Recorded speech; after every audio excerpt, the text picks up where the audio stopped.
This is Zach with musclesandveggies.com, and today I wanted to talk about using a glucose meter to monitor your fat loss.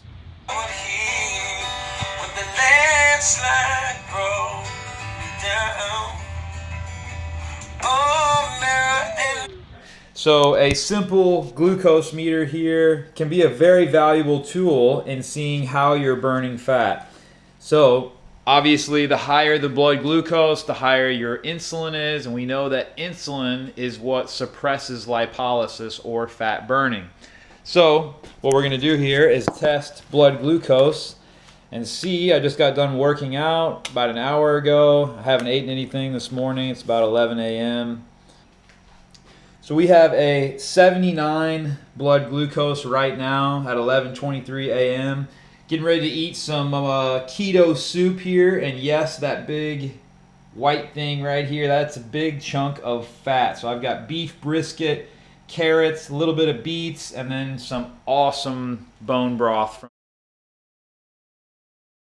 It's about an hour and a half after we've eaten lunch here, our keto soup. Let's check in and see what our blood glucose reading is. So we get a nice, ooh, that feels good. Oh yeah. 80.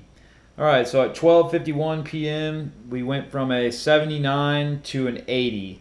So why is this blood sugar stability such a benefit? Let's think about it this way.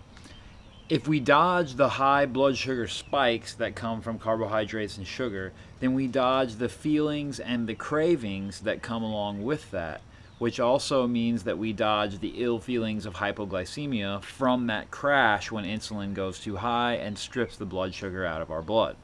So how do we know this works? How do we know this is safe? Dr. Jason Fung puts it perfectly in his article. It's the body's natural biological mechanism to burn fat when glucose is low. So obviously, if we keep glucose low, we keep an eye on it, then we can optimize fat burning metabolism. So if you have a fasting blood sugar of 70 to 100, that's normal. 2 hours postprandial, which is what we just did, or an hour and a half, that's anything under 140 is normal.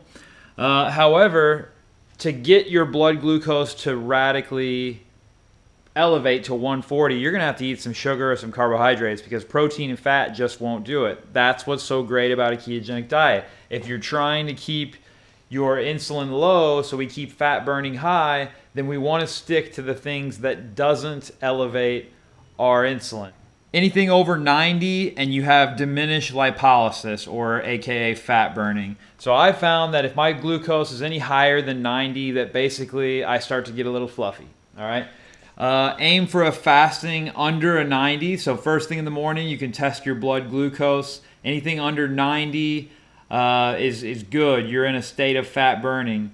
Anything after 1 to 2 hour eating, shoot for under 100. If you can get yourself insulin sensitive enough that you can eat a meal and stay under 100, you are preventing yourself from diabetes, from metabolic diseases like obesity and the works. So this Freestyle Precision Neo you can get at Walgreens. These are about 20 bucks. The strips are about 15 to 20 bucks as well.